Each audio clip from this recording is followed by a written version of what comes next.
Elle enfonçait ses doigts dans la bouche des bébés qui avaient des dispositifs, donc soit lunettes d'oxygène ou sonde gastrique, pour que Redouane puisse, lui, s'imaginer de son côté. Elle a fait des choses qui sont innommables. Elle s'est permise de donner le sein à ses bébés. Elle s'est permise de leur mettre des fessées. Déjà, d'une part, qu'elle y prenait du plaisir. Elle lui dit que comme quoi, elle aimerait qu'il la surprenne pendant qu'elle se frotte à un bébé. Elle a eu nue ma fille dans ses bras en lui donnant le premier bain. Elle m'a volé ce moment-là. Je suis en train dans ma tête, de me refaire le film de toutes les interactions que j'ai pu avoir avec elle. Tout ce qui s'est passé, tous les moments où j'ai dû laisser ma fille seule en néonate. Il y a un manquement au niveau de l'hôpital.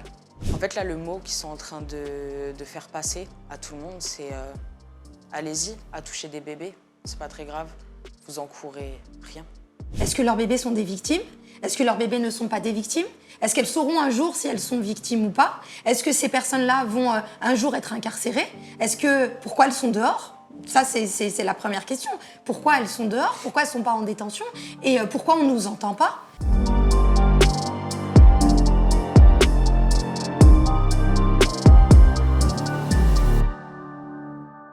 Cet été, l'affaire a été rendue publique. Plusieurs bébés ont été abusés sexuellement à l'hôpital de Montreuil par une infirmière et son partenaire de l'époque qui était son amant. Bonjour Rose. Bonjour. Tu es une maman. Tu accuses cette infirmière et son amant. Tu représentes 7 autres mamans aujourd'hui. C'est bien ça. Voilà.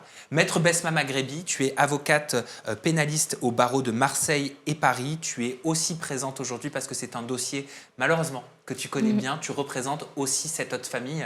Absolument. À vous deux, aujourd'hui, Rose et Maître Besma Maghrebi, vous représentez 14 familles.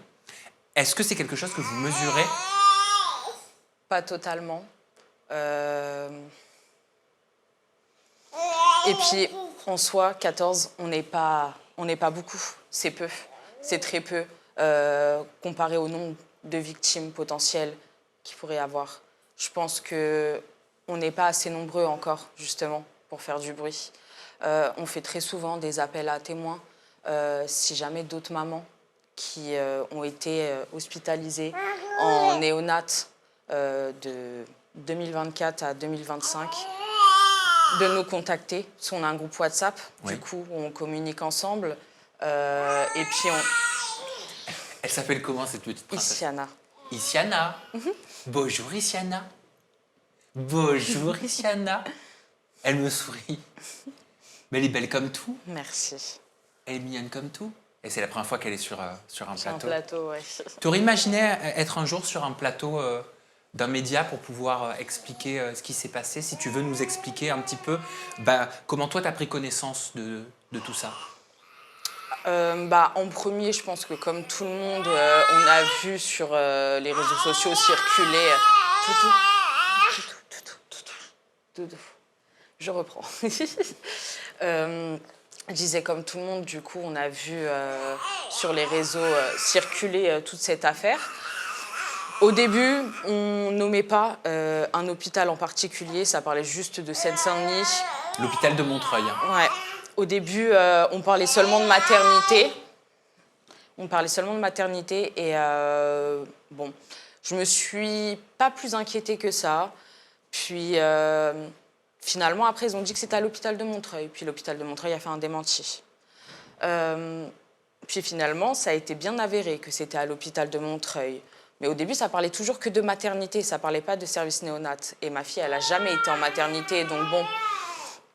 Et puis un jour, ma sœur, qui a une amie qui travaille en maternité à Montreuil, lui a dit que c'était au service néonat. Donc ma sœur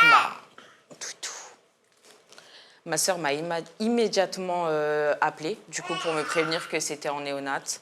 Et de là, les taux s'est vachement resserré d'un coup. Puis j'ai commencé à chercher partout sur les réseaux sociaux un nom, une photo, une information, quelconque information en tout cas, qui pourrait me dire si oui ou non il s'agit bien d'une des infirmières qui s'est occupée de ma fille. Il y a eu des fausses photos qui ont circulé.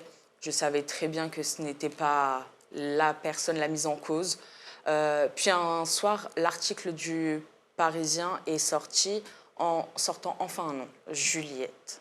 J'ai le droit de le dire ou pas? Ah, ça, c'est à Maître Magrébi Ah qu'il ouais. faut poser cette Oui, question-là. oui, le prénom est sorti de toute façon. Donc, sur ça, il n'y a pas de Donc, difficulté. ça, On ne donne pas de nom de famille, donc Ok, il n'y a pas de problème. ok. Donc, du coup, donc là, le prénom de Juliette est sorti. Et là, mon cœur, il a lâché, forcément, parce que ça a été l'infirmière principale de ma fille. J'ai donné le premier bain de ma fille avec Juliette. Donc cette infirmière qui œuvrait, comme elle le dit, hein, c'est ça dans sa défense, pour son amant de l'époque, où elle masturbait clairement des bébés, c'était des attouchements, des agressions sexuelles qui étaient faites, elle envoyait les photos, les vidéos à cette personne. Oui, et puis même, c'est même plus cruel que ça. C'est des bébés qui ont des dispositifs qui se battent pour vivre. Ah oui. Elle enfonçait ses doigts dans la bouche des bébés qui avaient des dispositifs, donc soit lunettes d'oxygène ou sonde gastrique, pour que Redouane puisse, lui, s'imaginer de son côté qu'il est en train de pratiquer une gorge profonde à ses bébés. Donc, ça va très loin. Elle a fait des choses qui sont innommables. Elle s'est permise de donner le sein à ses bébés. Elle s'est permise de leur mettre des fessées. Elle a fait des choses, comme j'ai dit, innommables. Ces vidéos, ces photos, elles ont été retrouvées, hein, Maître Magrébi. Hein. Oui, absolument. Elles ont été, elles ont fuité, elles ont circulé sur les réseaux sociaux et elles sont normalement, en tout cas, on suppose qu'aujourd'hui, elles sont chez le juge d'instruction, puisqu'elles ont été envoyées au procureur de la République et que c'est grâce à ces vidéos que l'enquête a pu être ouverte et par la suite une instruction mise en place. Magie du montage, le bébé a disparu pour que vous puissiez bien entendre, parce que c'est un sujet qui est important et je sais qu'être là aujourd'hui, c'est très important. C'est important que tout un chacun sache ce qui s'est passé, pourquoi ça n'avance pas et aussi comprendre pourquoi, pardon, je vais peut-être vous indigner, mais pourquoi cette infirmière est dehors, on est d'accord, et son complice est dehors. Maître Besma Magrébi, à quel moment tu as été saisie de cette affaire ? Alors moi, j'ai été saisie une fois que les mises en cause ont été placées sous contrôle judiciaire parce que les familles, donc les 7 familles que je représente, n'avaient absolument reçu aucune information de la part de l'hôpital. Elles étaient complètement dans le flou. Elles ne savaient pas si leur bébé était concerné, pas concerné, ce qu'il en était. Elles voulaient être entendues et surtout, elles voulaient avoir des réponses à leurs questions. Et je ne comprenais pas pourquoi, à minima, elles n'avaient pas été reçues par l'hôpital et elles n'avaient pas pu obtenir des réponses aux questions qu'elles se posaient en ce qui concernait la période de prise en charge. Ça, c'est pas normal. C'est inadmissible. C'est inadmissible. inadmissible. Parce que toi, tu dis que c'est inadmissible en tant qu'avocate pénaliste qui a entendu ces familles, qui représente 7 de ces familles. Mais toi, Rose, en tant que maman, c'est plus qu'inadmissible aussi, dans le sens où ta fille, tu l'as confiée, tu as besoin d'avoir des réponses à tes questions. Totalement. Tu l'as fait, cette démarche, de contacter l'hôpital, d'être révoltée, d'exiger des réponses? Quand j'étais encore dans l'incertitude que c'était bien de cette Juliette-là dont il s'agissait, j'ai forcément appelé immédiatement le secrétariat de la néonate pour avoir des réponses. On m'a redirigée vers une adresse mail qui a été créée spécialement pour toute cette histoire. J'ai envoyé un mail vraiment désespéré en leur demandant juste de me répondre si c'est bien de la mise en cause dont il s'agit. Je leur ai dit... Il s'agissait bien de celle qui s'occupait de ta fille. C'est ça, je leur ai dit, je ne demande pas à voir l'identité complète de l'infirmière, je ne demande pas à voir des réponses sur l'instruction, mais au moins qu'on me dise si oui ou non, potentiellement, ma fille a été mise entre les mains de cette personne-là. Et on ne m'a jamais répondu. Je les ai relancés en rappelant et en leur disant que nous sommes plusieurs mamans à attendre des réponses. De là, on a eu une réponse groupée où on a reçu un courrier. Pour certains, on leur disait que non, ce ne sont pas leurs bébés, car Juliette n'a pas été leur infirmière. Et pour d'autres personnes, dont moi, où c'est non, ce n'est pas votre bébé dont il s'agit, car vous êtes hors période d'effet. Moi, ma fille, elle est sortie 1 semaine avant que, prétendument, Juliette soit pédophile. Et toi, tu dis que non, tu n'es pas d'accord avec ça. Tu ne peux pas entendre Ça ce fonctionne. non. Ça ne fonctionne pas comme ça. C'est pas le mardi, je suis une personne normalement constituée, et puis le mercredi, d'un coup, je deviens pédo. Enfin, ça fonctionne pas comme ça. Absolument pas. Et je trouve ça révoltant que, à 1 semaine près, on m'exclut totalement, on m'écoute pas. J'ai tenté On te plusieurs... balaye, en fait, à 1 semaine près. Totalement. Totalement. moi, quand j'interviens, il n'y a pas de cellule de crise. Les familles ne sont pas reçues. Les familles n'ont pas les copies de leurs dossiers médicaux. On demande à recevoir les dossiers. On ne les reçoit pas. On demande à être reçu par l'hôpital, à ce que chaque client puisse être, donc chaque famille puisse être reçue. Et pour compléter ce qu'a dit madame, c'est que nous, on a des clients qui ont reçu des réponses qui étaient, écoutez, vos bébés ont été hospitalisés en dehors de la période de prévention, donc merci, au revoir, on n'a pas à vous recevoir. On n'a pas à vous recevoir. Et si vous voulez des réponses, eh bien, demandez la copie du dossier médical et vous les aurez en lisant le dossier. Mais cette période de prévention, elle correspondrait à quoi? Alors, d'après ce que Juliette dit... donc l'infirmière mise en cause. C'est ça. Ce serait dans les environs de décembre à janvier seulement. D'accord, donc déjà dans les environs, donc ça reste vague. C'est ça, exactement, sauf qu'ils se connaissent depuis octobre. Donc déjà, ça laisse penser que non, elle a commencé avant. Et elle est partie se rendre le 31 juillet, je crois. Donc, elle était encore en contact avec lui jusqu'en juin. Donc, je ne comprends pas pourquoi il se base seulement sur 2 mois, donc décembre et janvier, sachant qu'elle était en contact avec lui de octobre 2024 à juin 2025. Quelles sont, quand tu prends connaissance de cette affaire et des nombreuses suspicions qui se développent en toi, les pensées que tu commences à développer, à accueillir? Déjà, je me refais forcément tout le film de la période où ma fille était hospitalisée en néonat. Donc déjà, ça replonge dans tout ça. C'est quelque chose qui m'a énormément marquée. Et donc j'essaye depuis des mois et des mois de me sortir de tout ça, du stress post-traumatique de mon accouchement et de la suite. Et là, tout ça, c'est en train de me replonger là-dedans parce que forcément, je suis en train dans ma tête, de me refaire le film de toutes les interactions que j'ai pu avoir avec elle. Tout ce qui s'est passé, tous les moments où j'ai dû laisser ma fille seule en néonate parce que moi, j'avais soit des soins, parce que j'ai une césarienne d'urgence, donc moi, soit j'avais des soins à faire ou autre. Donc, il y a beaucoup d'interrogations de... Qu'est-ce qui s'est passé? Il y a de la culpabilité aussi, malgré tout, qui est contre mon gré, mais forcément que je me dis, mais j'aurais pas dû la laisser même un seul instant, en fait. Tu pouvais pas savoir. Je sais, on peut pas anticiper ce genre de choses-là, mais malheureusement, la culpabilité, elle est là, parce que je me dis que si j'avais été à son chevet... tout le temps, jamais quelqu'un aurait pu lui faire du mal. Alors, j'ai pas la certitude, j'en sais rien si oui ou non elle s'en est prise à mon bébé, mais quoi qu'il arrive, mon bébé a été entre les mains d'une pédophile. Donc, quoi qu'il arrive, ça laissera des séquelles en nous, toutes les familles.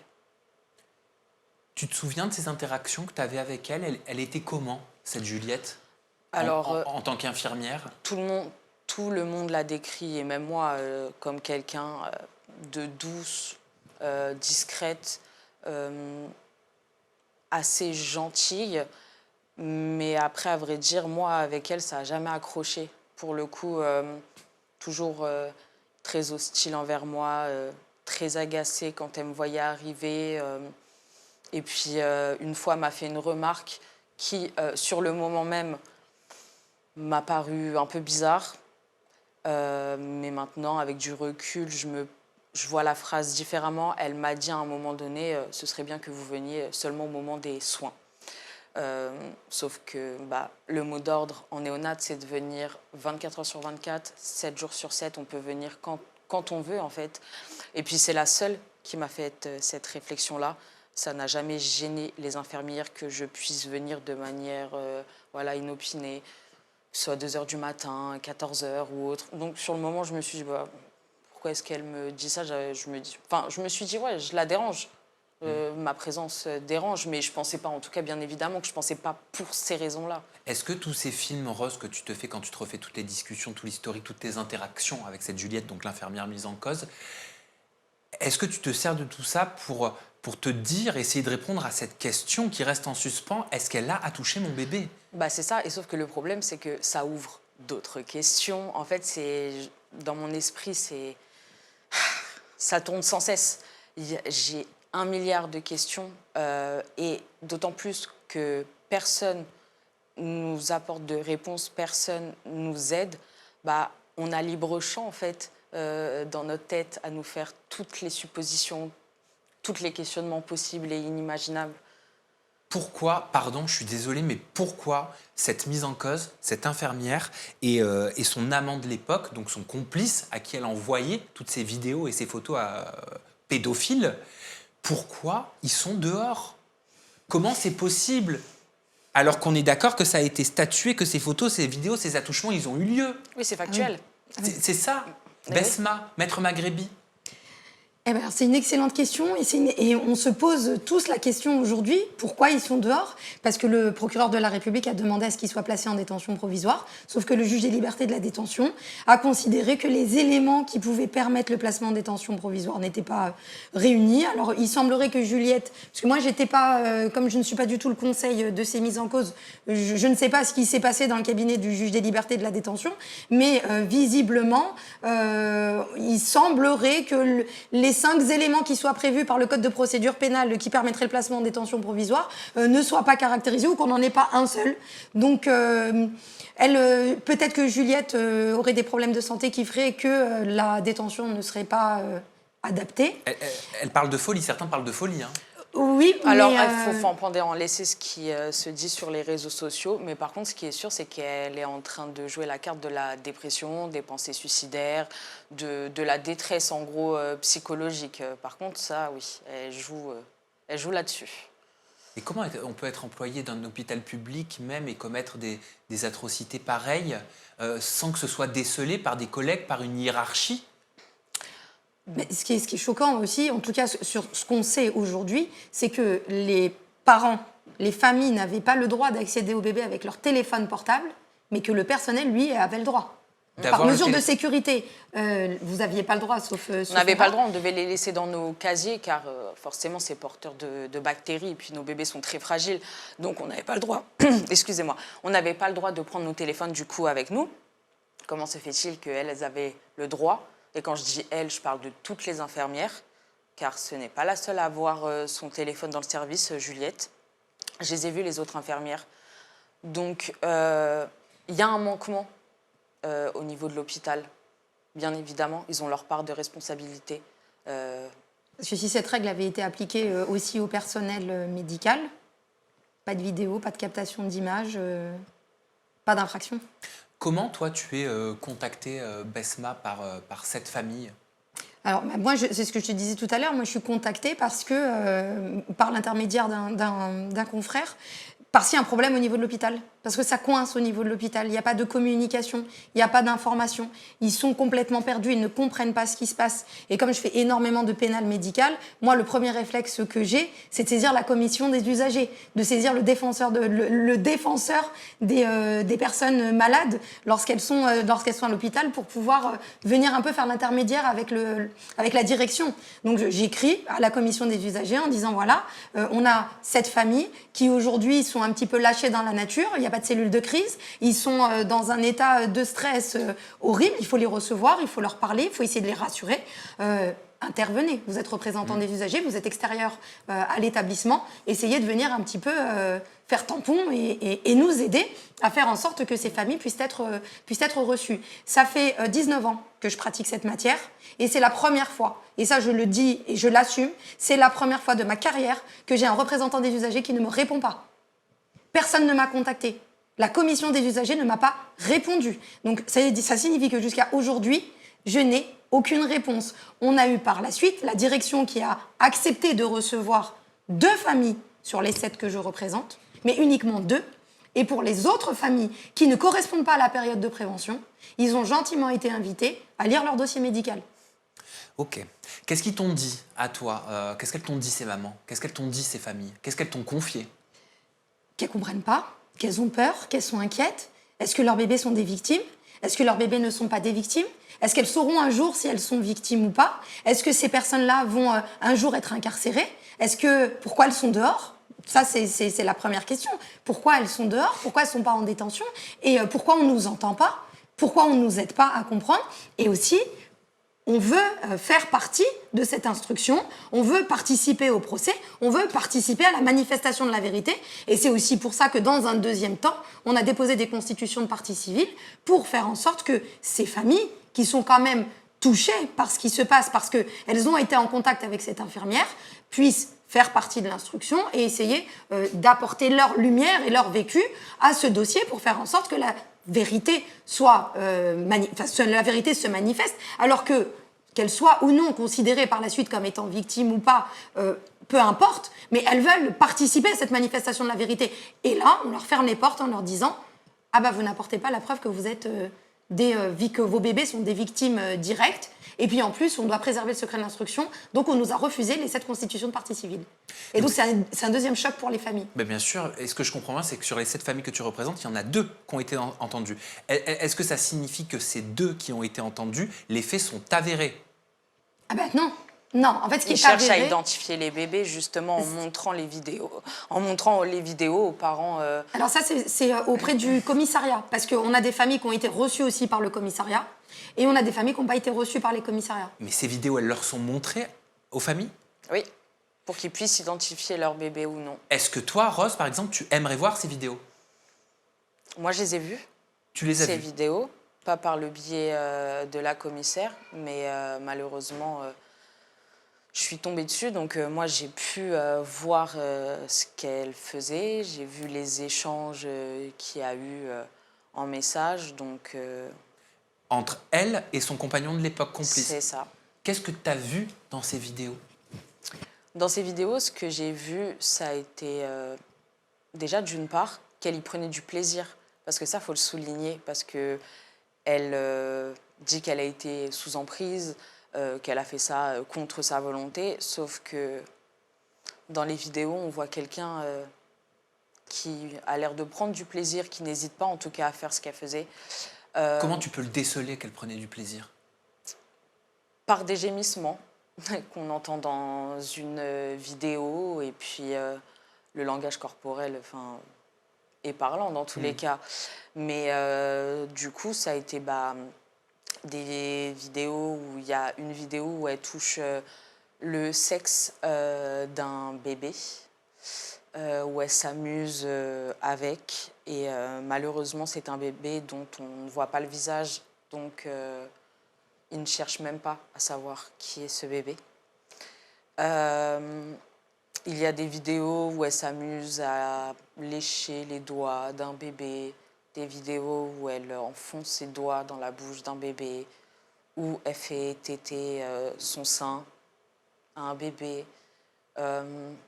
Dans les échanges de conversation, on comprend qu'il y a eu des claques données à des bébés. Mais ça, pour le coup, on n'a pas de vidéo. Donc, on comprend aussi que du coup, il y a d'autres contenus, il y a d'autres vidéos, d'autres photos. Ça parle... et puis même, elle rentre dans son jeu, entre guillemets. Elle attise vachement, elle aussi, sur sa déviance. Elle le chauffe, entre guillemets, dans ses messages. En tout cas, c'est quelqu'un qui n'est pas rebuté par ce qu'elle fait et ce qu'elle dit. Oui. Donc... T'as vu des messages entre elle et son complice? Ouais. Qu'est-ce qu'ils se disent? Dans les messages, elle lui dit que comme quoi elle aimerait qu'il la surprenne pendant qu'elle se frotte à un bébé. Elle lui En gros, elle le chauffe en lui suggérant ce qu'elle aimerait qu'il fasse à un bébé si elle était là. Voilà. Ça parle que comme quoi, si le bébé il pleure, mets-lui ton gland dans la bouche. Toutes sortes de choses comme ceci. Et pour lui, parce qu'il a été du coup piégé par une jeune fille, et que c'est grâce à elle qu'on est au courant de toute cette histoire-là. Grâce à qui? Maria, une jeune fille de 19 ans qui a fait éclore l'histoire sur les réseaux sociaux, sur Twitter. C'est elle qui a piégé Redouane. Il a très vite, je ne sais pas comment ils se sont connus honnêtement, mais avec la Maria, mais très vite il lui a parlé de ses déviances sexuelles à la Maria, et puis il lui a envoyé les vidéos de Juliette en lui disant regarde ce que mon ami fait au bébé. Et c'est elle qui vous a contacté? La Maria? Ouais. Oui, elle a contacté, elle est en contact avec une personne sur les réseaux sociaux qui nous aide un petit peu à faire relayer tout ça, qui a eu contact avec Maria. Mais quand tu dis qu'elle l'a piégée, est-ce que ça veut dire que tout de suite, elle a compris que c'était un délit, que c'était extrêmement grave, que c'était une torture sexuelle, que c'était, enfin, j'ai même pas les mots. C'est ça. Elle a prévenu les autorités? Alors non, par contre, bon, elle n'a pas prévenu les autorités, elle a d'abord envoyé tout ça à Alerte Pédo, Ouais. une association, et mis ça, du coup, et diffusé ça elle a donné l'alerte, en tout cas sur Twitter, voilà. Mais est-ce que ça veut pas dire beaucoup aussi que le premier geste soit d'informer... Une quête de buzz. Non, j'allais dire de contacter, tu dis alerte pédo, plutôt Et que la police. Ici, alerte pédo avec une lanceuse d'alerte qui s'appelle Sarah Criff, qui par la suite ont envoyé au procureur de la République. Et c'est là que l'enquête a été ouverte. Non, mais ça veut dire, pardon, mais qu'il y a une perte de confiance dans nos autorités, en fait. Ça, par contre, oui. Ah oui, si le premier réflexe, c'est d'abord aller informer, on va dire, la population sur les réseaux sociaux plutôt que d'aller voir la police, c'est que malheureusement, on sait que la justice est défaillante. C'est aussi, sauf erreur, parce que lorsqu'ils ont commencé à avoir des doutes, ils se sont d'abord rapprochés de l'hôpital pour essayer de savoir ce qui se passait, et l'hôpital a nié en bloc. Ils ont pris un communiqué en disant qu'il ne s'était jamais rien passé, qu'il n'y avait pas de pédophile dans l'établissement. Et donc, c'est par la suite qu'il y a Alerte Pédo, qui, si je ne me trompe pas, qui renvoie au parquet, et l'enquête est ouverte au parquet. Mais c'est extrêmement grave. Bien sûr que c'est extrêmement grave. C'est extrêmement grave, c'est-à-dire qu'il n'y a même pas, pardon, c'est mon avis, mais la volonté d'aider, d'éclairer, en fait, mais plutôt de masquer, de cacher. Clairement. Et même toi, enfin, le traumatisme d'être face à tout ce que tu as vu, je veux dire, ça ne doit pas laisser indemne, ça. Totalement. Dans tous les cas, je suis suivie par une psychiatre. Ouais. Je suis mise sous antidépresseurs et anxiolytiques parce que tout ça, ça génère des crises d'angoisse, ça génère de l'insomnie, ça génère des pleurs incontrôlés. Bien évidemment, c'est des images qui reviennent dans mon esprit malgré moi. Et puis, c'est quelque chose où, forcément, du coup, vu que je sais ce qu'elle faisait, je m'interroge sur est-ce qu'elle a fait ça aussi à ma fille? Et est-ce que d'autres le font aussi et on ne le sait jamais? C'est ça, exactement. Pour se sentir autant à l'aise, en tout cas, d'avoir pu faire ça sur son lieu de travail, en pleine journée, parce qu'en plus de ça, c'était même pas pendant la nuit, à 4h du matin, quand il n'y a plus personne. Non, en pleine journée, elle se permettait de faire ce genre de choses-là. Donc, c'est pour dire à quel point elle était à l'aise et elle savait que personne ne se douterait, ou en tout cas, personne ne se soucierait. Il n'y a pas eu, si je ne me trompe pas, une perquisition où ils ont retrouvé une vidéo où sur un tapis, elle était en train, j'ai même du mal à le dire, mais de se faire lécher par son chat? Oui, c'est ça, exactement, sur son tapis de prière où son chat vient lui lécher l'entrejambe. Et rien que cette vidéo-là, elle a été faite le 10 novembre 2024. Donc avant la période dont il parle. C'est ça. Donc, ça montre qu'elle faisait déjà ses délires avec... la déviance était là. C'est ça. Donc, quoi qu'il arrive, quand elle s'occupait de ma fille, parce que ma fille est née le lendemain, elle est née le 11 novembre, Donc quoi qu'il arrive, quand elle s'occupait de ma fille, elle avait toutes ces pensées-là déviantes. Je ne sais pas si au moment où elle s'occupait de ma fille, elle se disait pas « Oh, est-ce que ça, c'est un bébé qui pourrait plaire à Redouane? Est-ce que ça l'intéresserait ce bébé-là ?» Je sais pas. Je sais pas si elle s'est pas questionnée sur ce genre de choses-là en regardant ma fille. Elle a eu nue ma fille dans ses bras en lui donnant le premier bain. Elle m'a volé ce moment-là parce que du coup, toute ma vie, quand je vais me souvenir forcément de ce premier moment-là, bah, il y aura Juliette. Oui, tu as l'impression qu'elle partira jamais, Jamais. Jamais. que tu vivras toujours avec son ombre. C'est ça, et ça vaut pour toutes les autres mamans. Ouais. Parce que c'est pareil pour elles toutes. Ça va laisser une trace indélébile en nous, forcément. Et l'enfant, et la C'est ça. petite. C'est ça, exactement. Quand plus tard, elle aura connaissance de tout ça, même si c'est pas moi qui lui en parle, malheureusement, bah, maintenant avec les réseaux sociaux et compagnie, si un jour elle a écho de tout ça, mais surtout, d'autant plus, les bébés qui ont été reconnus comme victimes, quand plus tard ils vont apprendre tout ça et puis qu'ils vont voir comment la justice a dépeint Juliette comme une victime qui a fait une erreur, qui était amoureuse et sous emprise. Attends, pardon, ils l'ont dépeinte comment? Oui, comme une victime qui a fait une erreur et qui a... La partie adverse. Pas du tout. Non, non, non, non, non. C'est vraiment la commissaire qui, quand elle parle de Juliette auprès des familles, elle défend Juliette. Elle dit clairement qu'elle a fait une erreur, qu'elle était sous emprise, que... Tu lui as déjà parlé à cette Juliette depuis? Ah non. Jamais? T'aimerais te retrouver face à elle dans un tribunal? Ah oui. Qu'est-ce que tu lui dirais? Qu'est-ce que tu dirais? Comment t'as pu? Comment t'as pu faire ça? Pourquoi faire des études pour être infirmière en néonate? Pour faire ça? Des bébés en détresse? Comment elle a pu? Honnêtement, je sais même pas quoi exactement je lui dirais, mais en tout cas, j'aimerais qu'elle nous regarde toutes les mamans, toutes les familles, qu'elle nous regarde droit dans les yeux et qu'elle voit ce qu'elle a causé. Parce qu'elle en a fait du mal. Qu'est-ce qu'il faut... Pour l'instant, la justice leur refuse ça. Oui, c'est ce que j'ai cru comprendre. Elle leur refuse la qualité de victime pour l'instant. Qu'est-ce qu'il faut, Maître Maghrébi, pour aider toutes ces mamans? Qu'est-ce qu'il faut faire?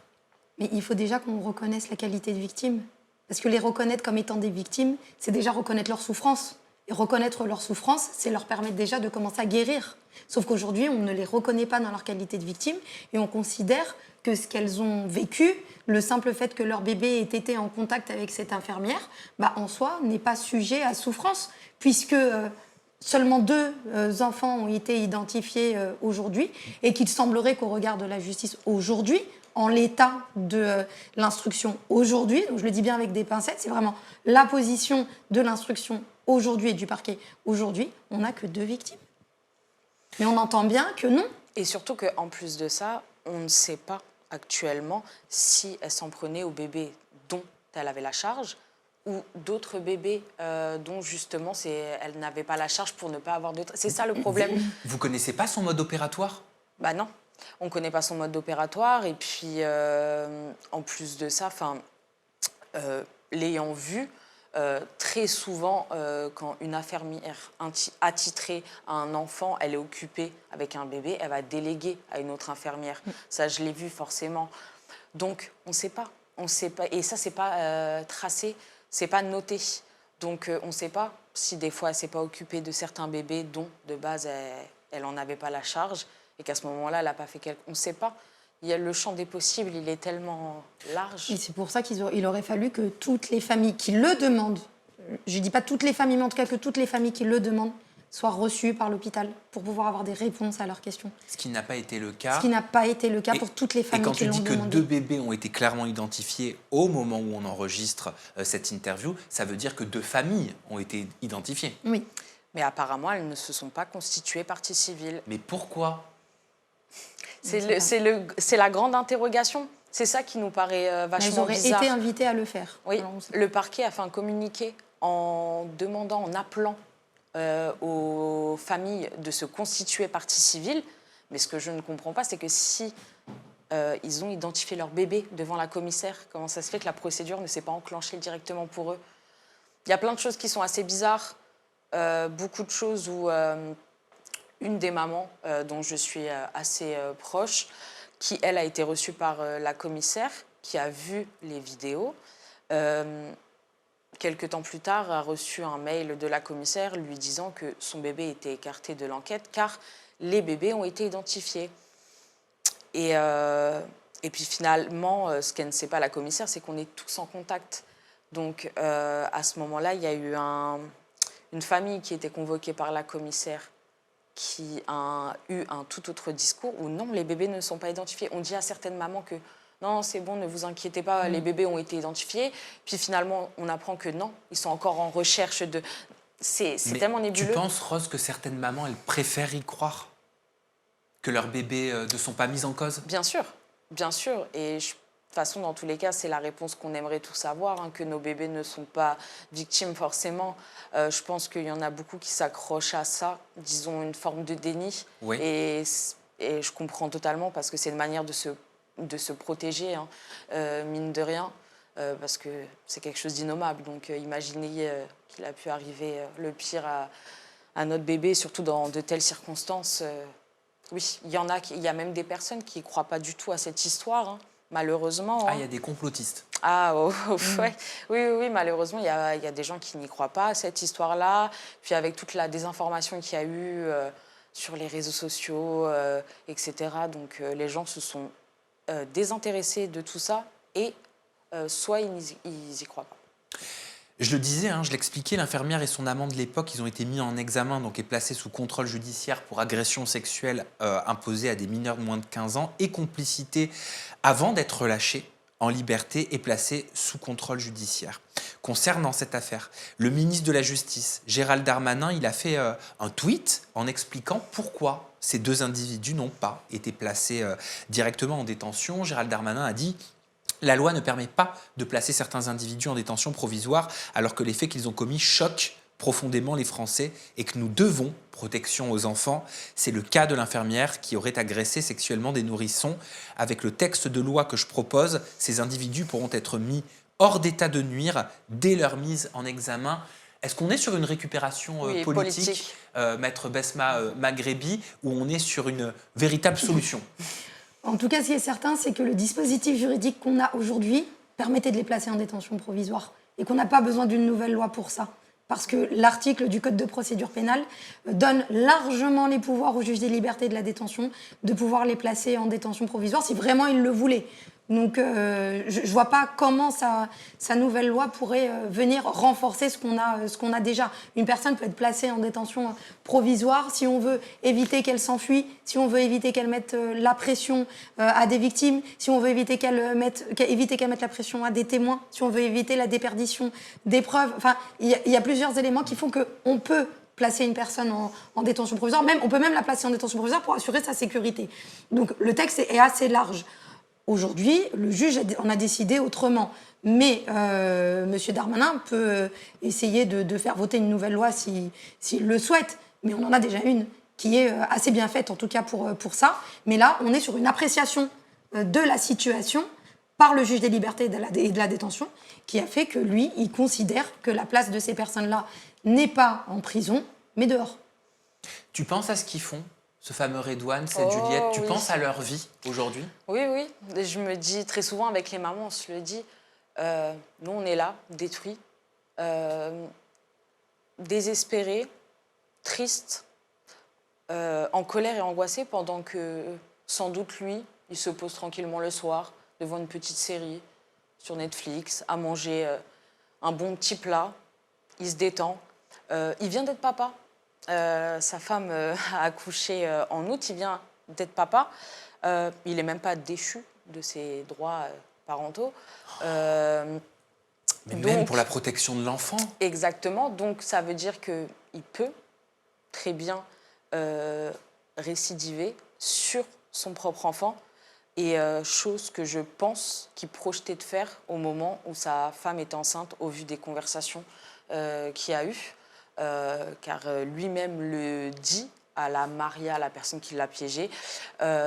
Si j'avais un bébé, j'aurais fait des snaps, j'aurais mis mon gland sur sa petite bouche. Donc lui-même le dit que si à ce moment-là, il avait un bébé à sa disposition, il aurait fait des contenus pédopornographiques. Donc je ne comprends pas comment il n'a pas été placé en détention. Il y a risque de récidive, il y a... Je sais pas ce qu'il leur faut de plus en fait. Décris-moi ce sentiment d'injustice. Il faut qu'on l'entende, ce sentiment que tu as en tant que maman Rose. Qu'est-ce que tu ressens concrètement face à cette situation? Moi, je suis indignée. Face à toi, je ne l'ai pas vécu. Qu'est-ce que toi, tu ressens? Beaucoup de colère face au système de justice en France. On parle souvent, on fait souvent des lois, des réformes pour la jeunesse. Soi-disant, on veut protéger les jeunes en France. Mais à chaque fois qu'il y a une histoire qui concerne des enfants, de la pédophilie, il y a une omerta, c'est tout de suite mis dans un tiroir. Je suis dégoûtée que la justice ne prend pas ça au sérieux. Tout ça parce que ça s'attaque à une entité, l'hôpital. Tout ça parce que je pense que c'est pas intéressant pour eux de les faire condamner, car ils ont même dit que comme quoi ils sont insérés socialement.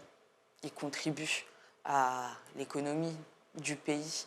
Donc c'est pas intéressant de les mettre en détention, puisqu'ils ont un casier vierge.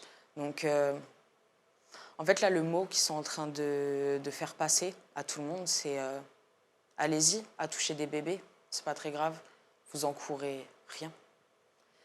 Je suis triste et on se sent vachement seul. Face à tout ça, il n'y a même pas une cellule psychologique qui a été ouverte. Rien du tout. C'est par nos propres moyens qu'on doit faire quelque chose, soit prendre rendez-vous chez un pédopsychiatre pour déceler des signes chez nos enfants, soit un rendez-vous pédiatre pour faire un examen des parties intimes. On est complètement laissé, abandonné. Non, je suis écœurée, je suis triste. Parce que j'ai laissé mon bébé dans un endroit où je pensais qu'elle était en sécurité. C'était déjà une période très compliquée et ils ont rajouté à tout ça une peine en plus. Et le traitement médiatique, est-ce que tu t'es sentie soutenue? Est-ce que ça a été assez relayé?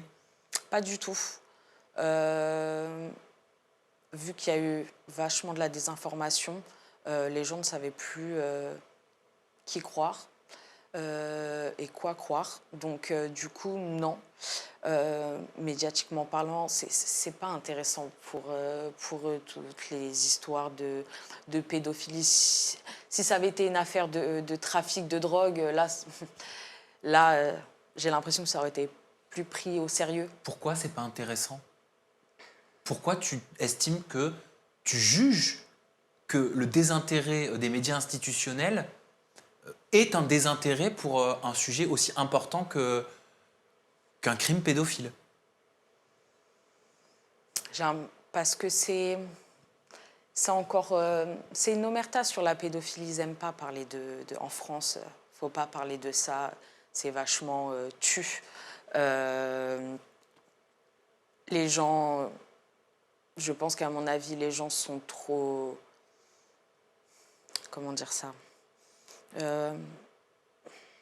Les gens n'ont pas envie d'entendre ce genre d'histoire-là. Malheureusement, les gens veulent rester dans leur cocon.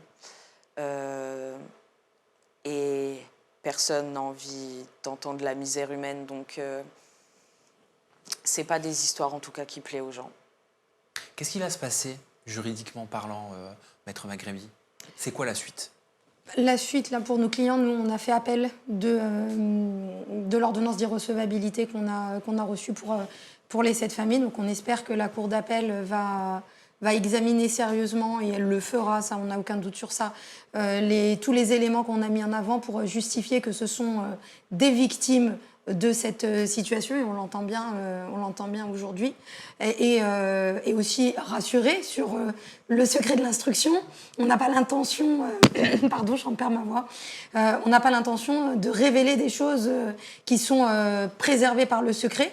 Donc l'idéal et la suite serait que la Cour d'appel vienne infirmer cette décision et recevoir les constitutions de partie civile, qu'une instruction puisse être menée à bien, de manière sereine, et faire en sorte que la vérité éclate une bonne fois pour toutes, et que surtout, ce qu'il faudrait surtout, c'est que la douleur des familles soit entendue. Oui.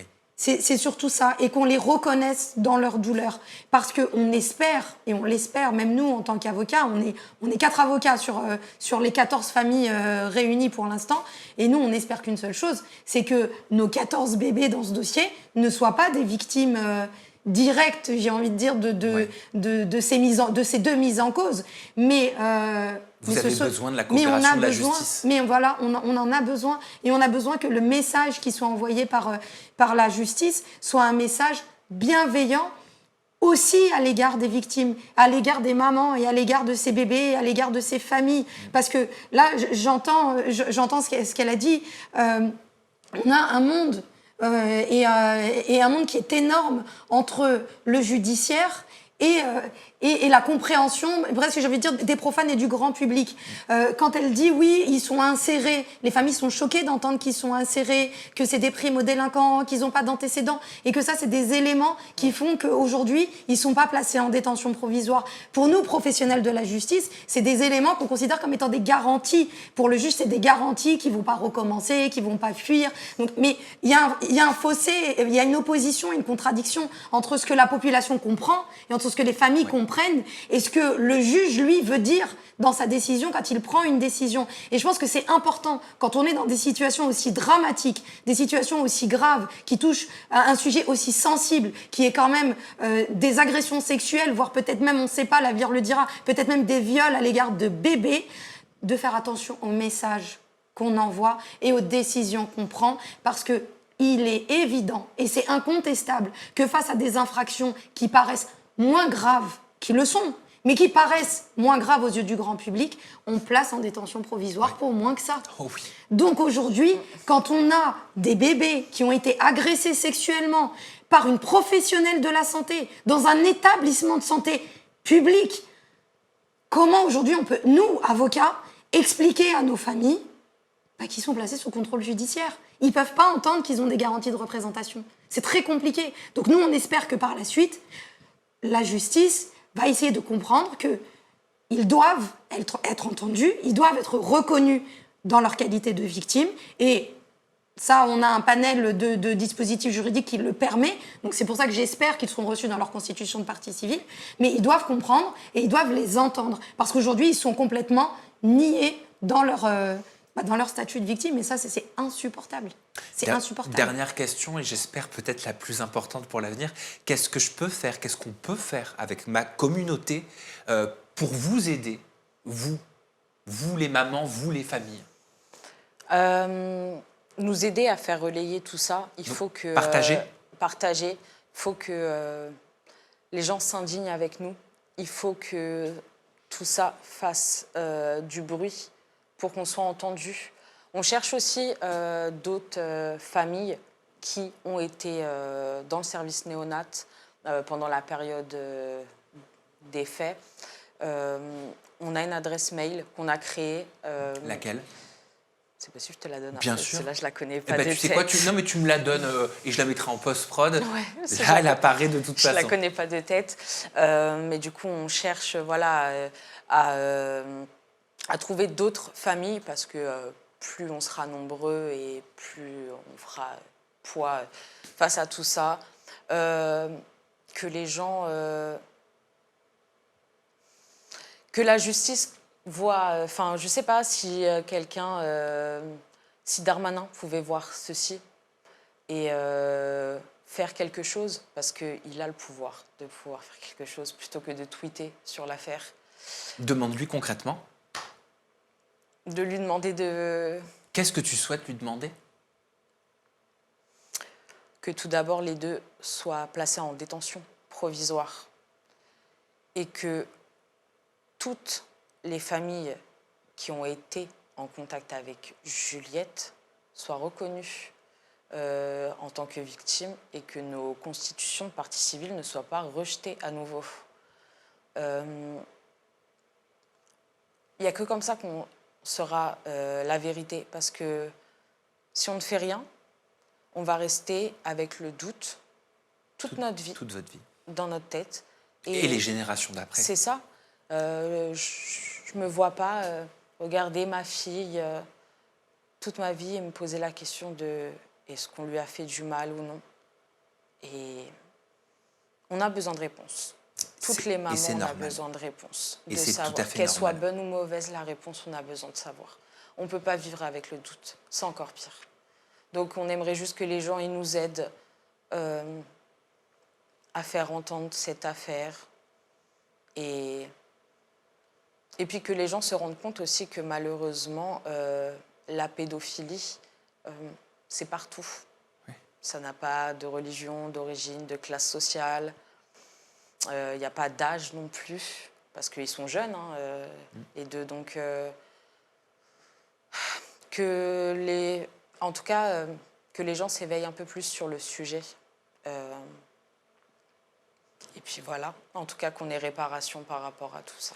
C'est tout ce que je vous souhaite. Merci beaucoup. Merci, Rose. Merci à toi. Tu étais très courageuse pendant cette interview. Merci, Maître Maghrebi, et merci à vous. Je suis convaincu que vous l'avez entendu, ce témoignage, ce cri du cœur, aujourd'hui, que vous allez contribuer à partager en masse pour pouvoir aider toutes ces familles. L'adresse mail, elle apparaît à l'écran. Elle est également dans la description de cette vidéo. C'est important, vous l'avez compris. À très bientôt.